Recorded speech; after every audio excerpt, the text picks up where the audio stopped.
So slow news. Slow, yes. It's been really slow. Didn't really have much to talk about. Right? Yeah, it's a pretty slow news week.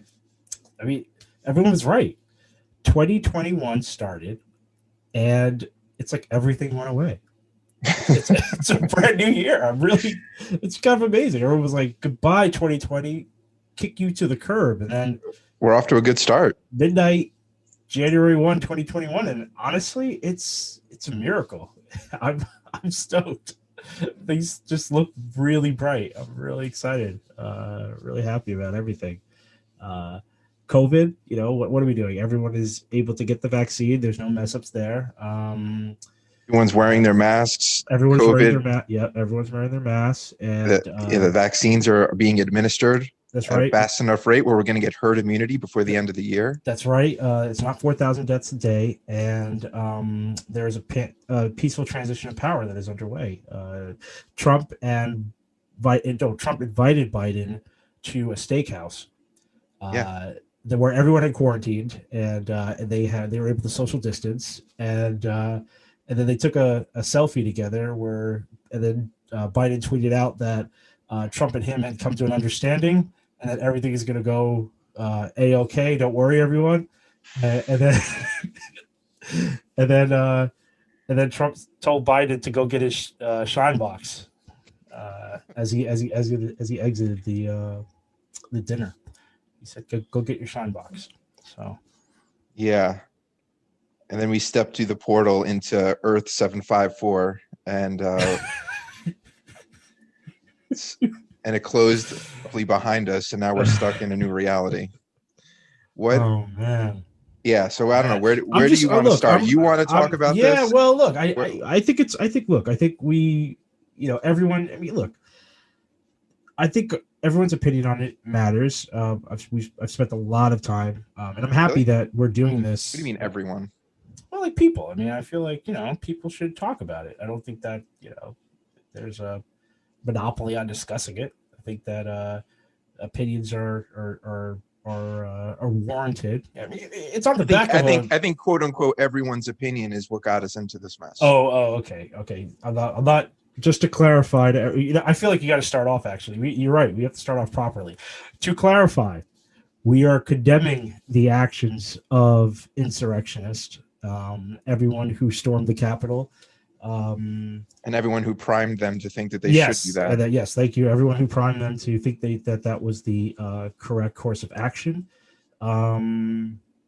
Is there anything else we have to do to cover the bases so that people know exactly where we're going? And you know what? I would even say, and not even that was the correct course of action, but everyone that gave them this false reason to even be upset.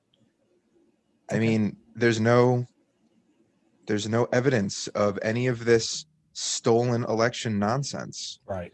And you can't stoke conspiracy fires and then get upset when it gets out of control, when it burns. Right. And this is absolutely absurd. You have all of these senators. I don't think have anyone in the House backing away. I think the amount of senators that were going to contest the election kind of got cut in half, I think.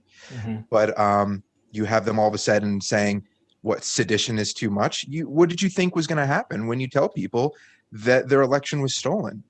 Right. I mean, I could see a scenario where no one would be left with any option but to revolt, except their reason for doing that is wrong. It's made up. It's a lie. They're being lied to. And so, because I see people saying we have our right to stand up to the government and all that kind of stuff. Yeah, if there was something to stand up against. I mean, there was a fair election. So I don't really understand. Yeah, I don't understand how the senators can look anyone in the eyes or in the face and say the things that they're saying in the past 48 hours. Yeah. So where do you want to start? I mean, I can talk about every single part. That's what I want to do. I mean, I want to do a sort of a deep dive on it because I think it's worth diving into. I just there's nothing to refute any of that. We're in complete agreement on all of that. Like, do you think there's yeah. a scenario where someone could do what they did? I mean, because that's No. the well, the No. mindset is that they think the election was actually stolen. Okay. And if now let's say the election was stolen, let's say it really was. It went to the courts, the judges found it to be true, and then there was some kind of takeover at the top, the executive branch, where they were like, we're not leaving. I guess under that scenario, like it would be warranted for the country to rise up and take the power back in a way. No. I'm trying to put myself in the mindset of them. Well, I mean, I'll continue to explain why that's just absurd. Look, well, I don't think it'll ever happen as long as but that's what I'm saying. We live in a democracy. I mean, there are democratic channels. As long as the channels for contesting and basically filing your complaints are open. No, but the idea would be that they did that and it didn't work. Like, they went to courts, the courts agreed the election was fraudulent, but the executive refused to give up power. Right, and that didn't happen. Right. But I'm saying, like, what scenario would it be okay to storm the Capitol? Because they obviously, when I follow a lot of different people on different on social media outlets, because I want to have an understanding of the full spectrum. And there are some people that I wouldn't necessarily have, to be honest, thought that they were extreme in any way, but they honestly think that the election was stolen. I mean, you can just tell their sentiment that that's what it is. Now, it wasn't. I think we all know that, but I'm trying to, their mindset is that if it was stolen, we have a right to do this. So I was just trying to take it at face value. If it truly was stolen, they went to the courts, the judges said it was stolen.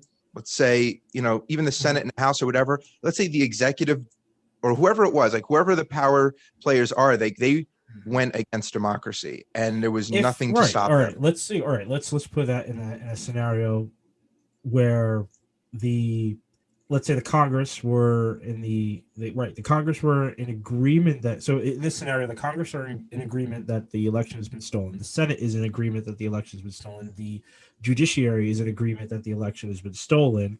And yet all branches are happy to prop up Donald Trump or let's say Joe Biden as the president. Right? Is that what you're saying? And so basically everyone's in agreement that something is wrong here. And then I guess in that scenario, would this make sense? I mean, still, I would say no, because as long as there are channels to remove those people that have been elected into office that are willing to stand with that miscarrying of justice, then you still have options. That's why I'm saying that I don't think that they believe. I think that, but that's part of.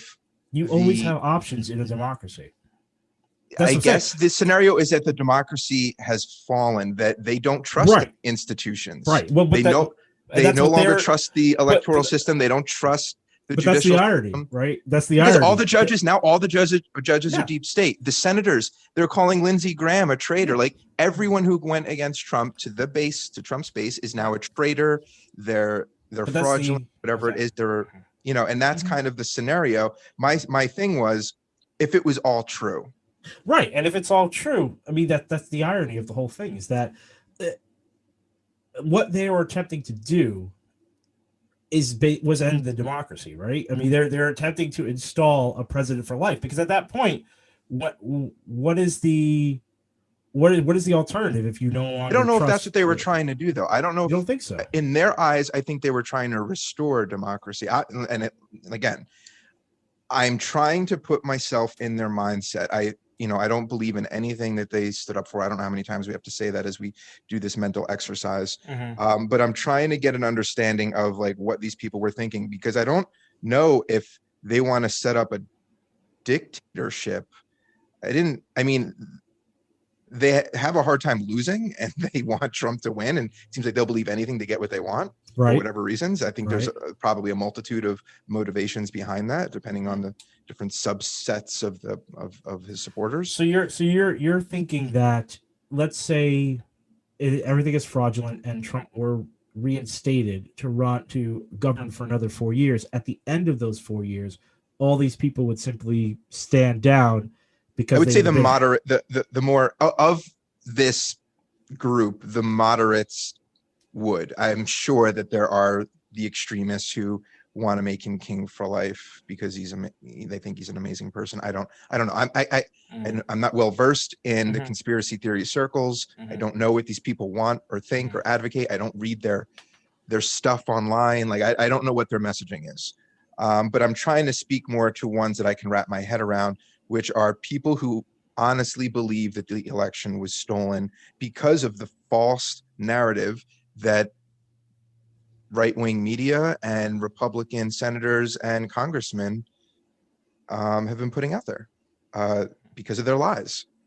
And now all of a sudden it's blown up in their face, and they are trying, at least a lot of them are trying to backpedal and say that this was a bridge too far. Yeah, well, feckless cowards is what I've been saying over and over again. You stoke rebellion, and then as soon as the rebellion comes to your door, well, failed. I'm curious what would have happened if it didn't fail. Like, I don't know. I mean, I can't see a scenario where it wouldn't have failed. But I mean, back to what you're saying. I mean, I think what you're saying is really interesting because I've had many discussions over the past few days. I mean, so many I can't even count at this point, and no one has really taken that stance because I think everyone is so much more.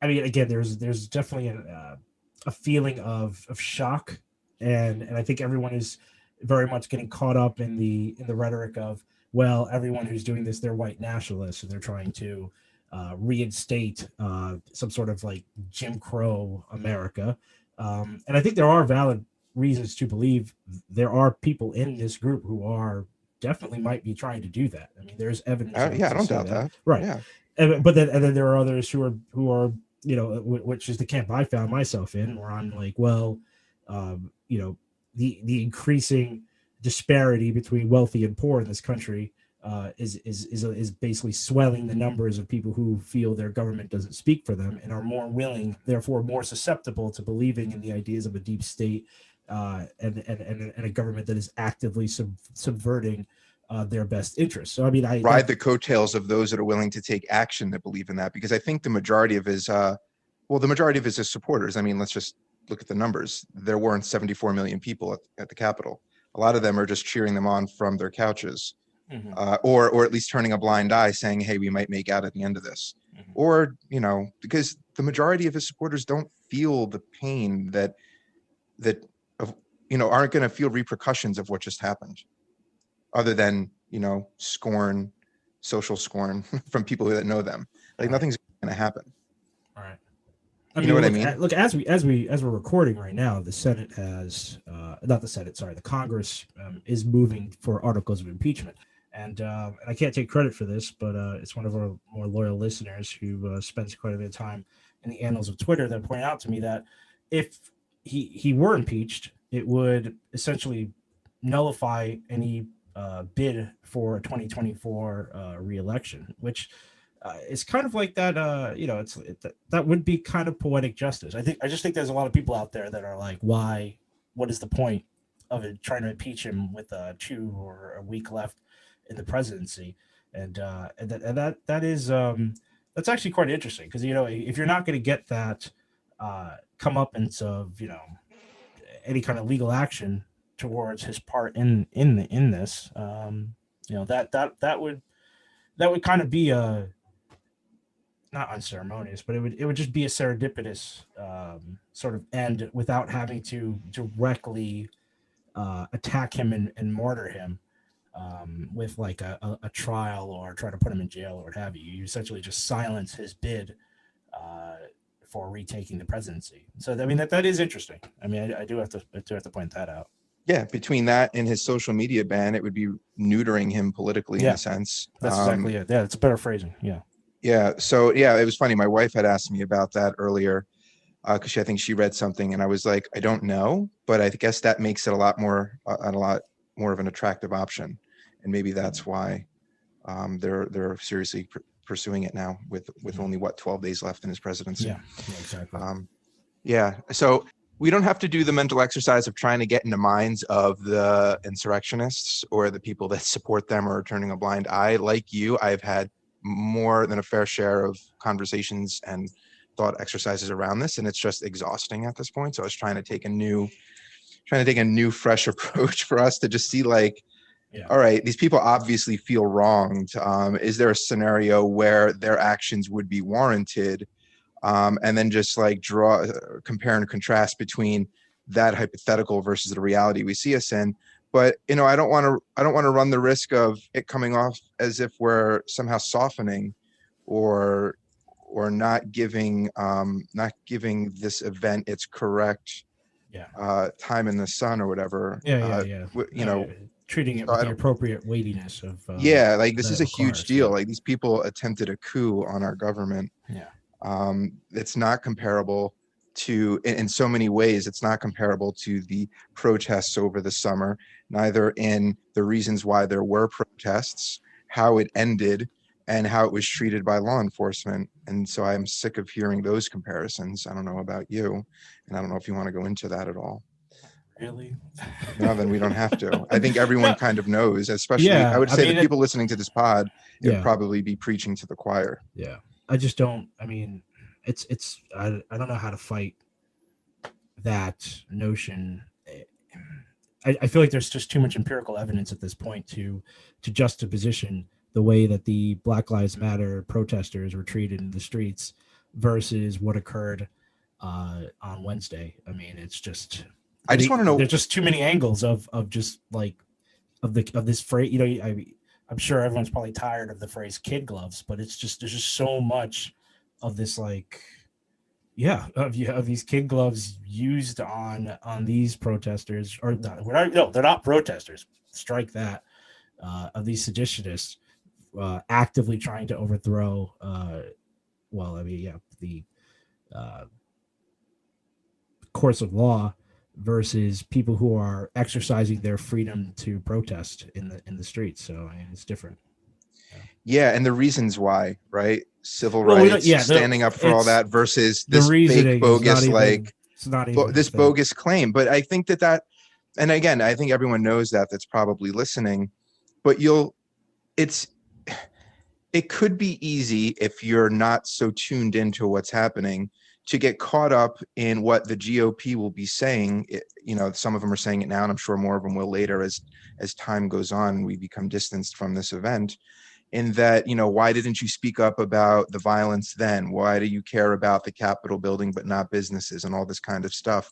And you have to go back to the reasons why there were even protests in both scenarios. Mm-hmm. You had legitimate civil rights outrage at this point because it's been going on for an unspeakable amount of time, mm-hmm. versus this bogus grifting ploy, mm-hmm. that, it's just lies. It's been vetted at the state level, local level, the judicial level. It's done. Like, it's a done deal. The election was not fraudulent. And for them to still go on about this is just insane.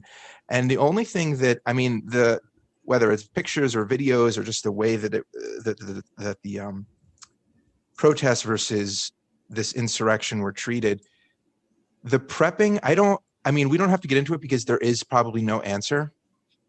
But why wasn't the Capitol Police, why weren't they prepared? There was ample evidence on social media. Any intelligence apparatus could have detected that if they were looking. There were obviously the pictures of them letting people run in, overrun them taking selfies with them. I have a hard time believing that Black Lives Matter would have ever made it past the lawn, never mind up the steps, through the corridor, and into the chambers and into the offices. Like, how was that ever allowed? And I'm not even saying that it was necessarily, and I'm not saying it is or it isn't, but let's remove the people on the ground, because obviously they didn't have the numbers to do this anyway. There had to be a decision made to reject the help that was offered at the federal level and to not have people prepared to begin with. Where were the helicopters? Where was the riot gear? Where was everything?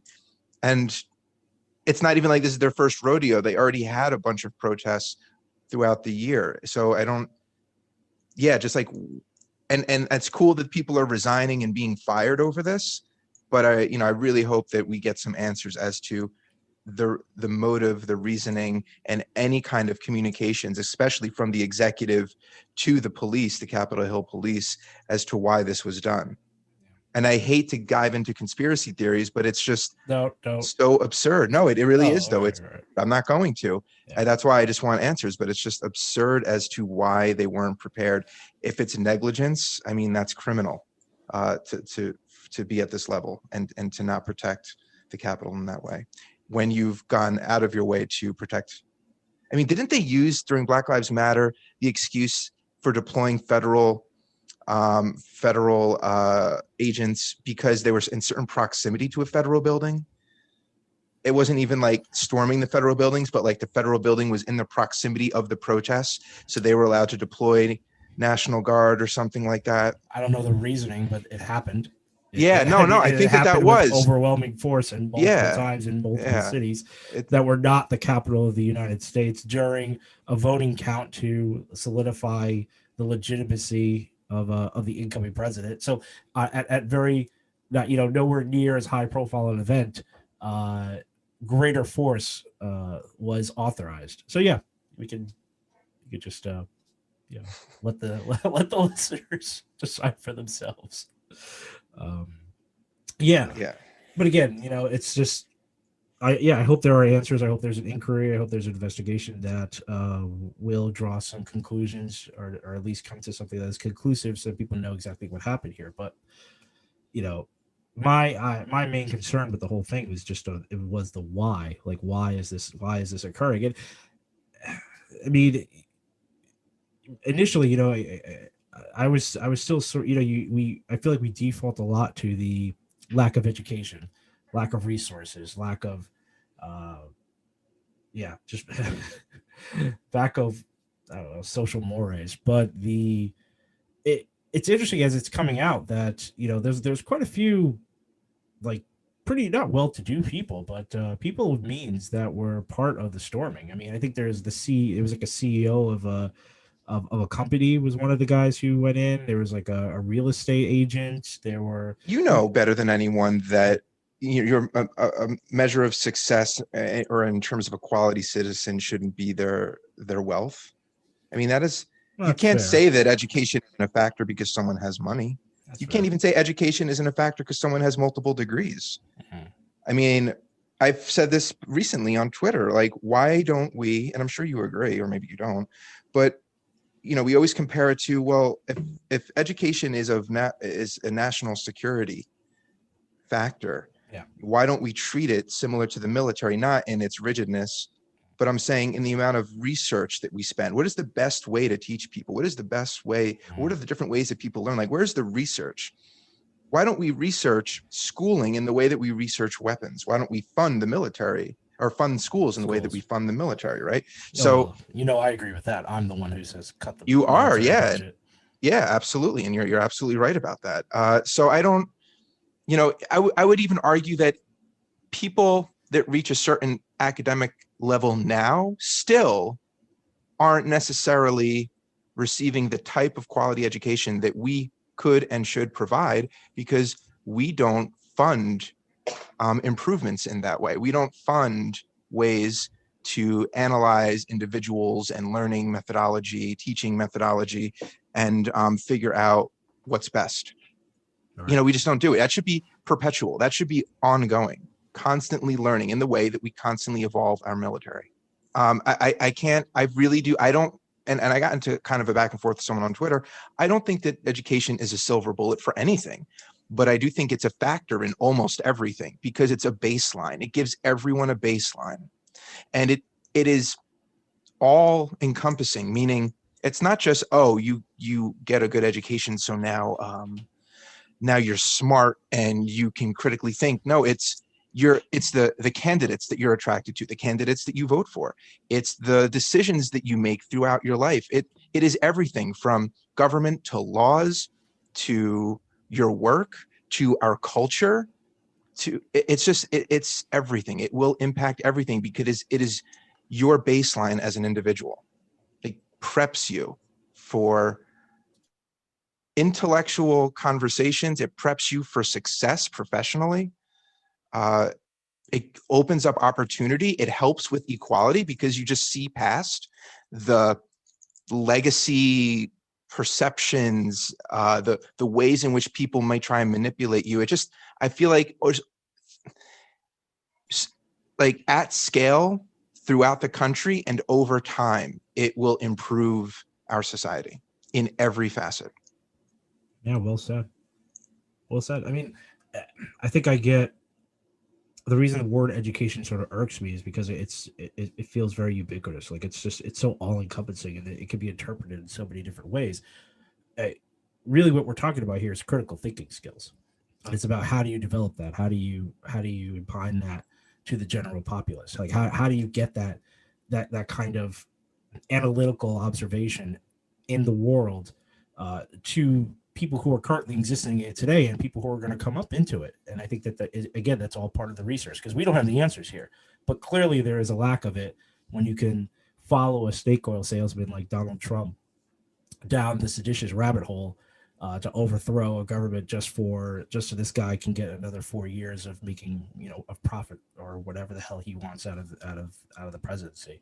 You should be able to flag that immediately. He should never have even made it to the top of his party.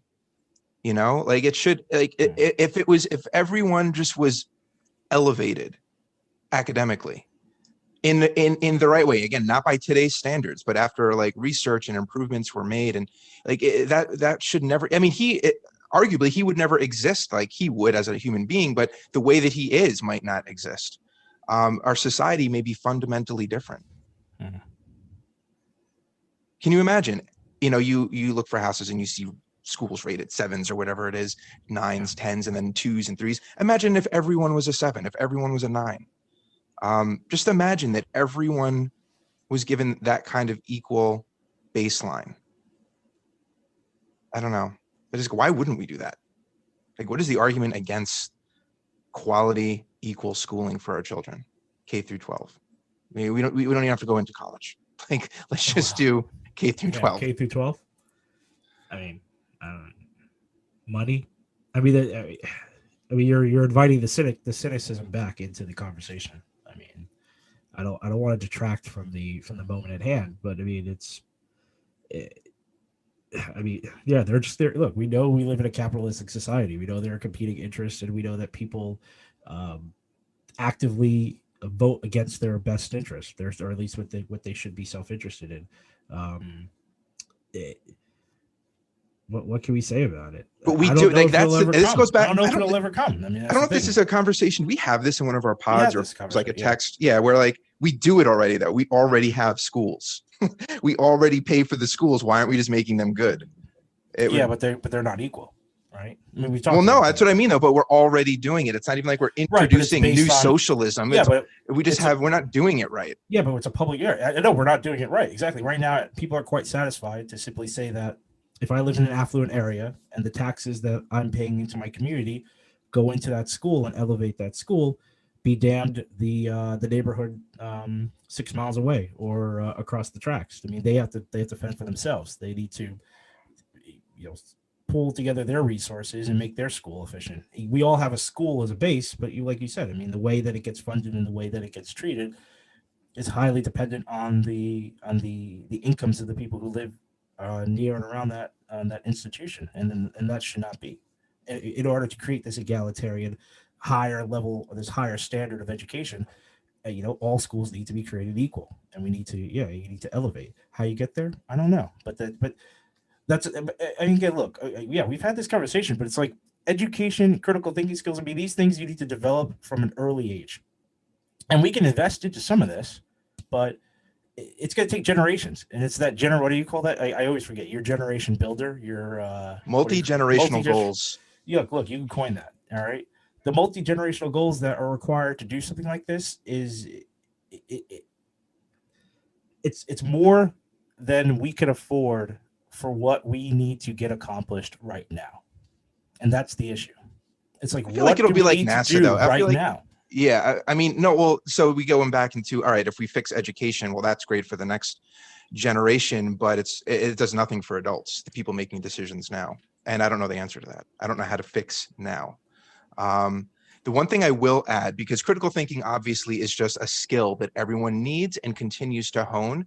And that's what made me think of this. I think generally it's pretty safe to say, and I think this could be taken in different ways, but it's worth maybe the debate. We don't widely have a habit, a culture of continued learning. I think that, let's just say you graduate high school at 18, if you don't go to college, and that's kind of it. You may read articles and watch TV and things like that, maybe read a few books, but the level of continued learning that's probably needed isn't there in order for people to make informed decisions. So you're schooled, you're prepped for whatever type of work you decide to pursue, but it's all kind of over at 18. And then for the next 80 years, you're just supposed to ride the wave of your K through 12 schooling, or even in college, if you want to extend it a few years. And that's kind of what you're supposed to just live your life with. I mean, if anything, schooling teaches you how to learn, but you need to continue learning. And I'm not confident in saying that that is a widespread habit across the country. For people to, not just entertain themselves with books or entertain themselves with pundits on TV, but to take books, watch documentaries if you can find academic ones, or whatever you want to do, but to actually study important topics when you find that you are lacking in them and they're important to society, like something like civil rights, right? History of slavery, things like that, maybe how civics works in this country. So I don't know. I think that habit, and we're getting into like, well, people have the right to do what they want, and that may not be of interest in theirs, and you can't force people to do that. But I think that goes back into education. And that needs to be instilled at a young age, that, you continue learning as a thing, and that that habit needs to be established at some point. At least that would be my recommendation if you want an informed electorate in their elder years, because I think the farther removed you get away from that habit of learning and that new information that you just received while you're in school, the more susceptible you are to being manipulated, because by nature of not continuing to learn, your critical thinking skills may start to dull. So, yeah. I don't know. I can't disagree. I mean, I feel like I don't want to. Again, there's no making light of any of this, but it goes back to like my rant on how people drive, because you only take that driving test once. You take that driving test when you're like 16. You never have to do it again. You never have to renew your license. So no one knows how good a driver you become. I mean, you just keep going on with whatever skills you pick up along the way. I mean, I'm just saying it. It reminded me of my rants on driving. So. Yeah, no, you're right. So I don't know if there's. Yeah, I mean, I think we should just. I mean, this seems to be the sedition episode. I mean, this just seems to. This just That's fine. It. So, Jamie, where can they find us? Find us at Retraction Media on Twitter. Hit us up. Rate us on your favorite listening platform, and let us know if you agree or disagree, and we'll rehash it on the next episode. All right, Retraction out.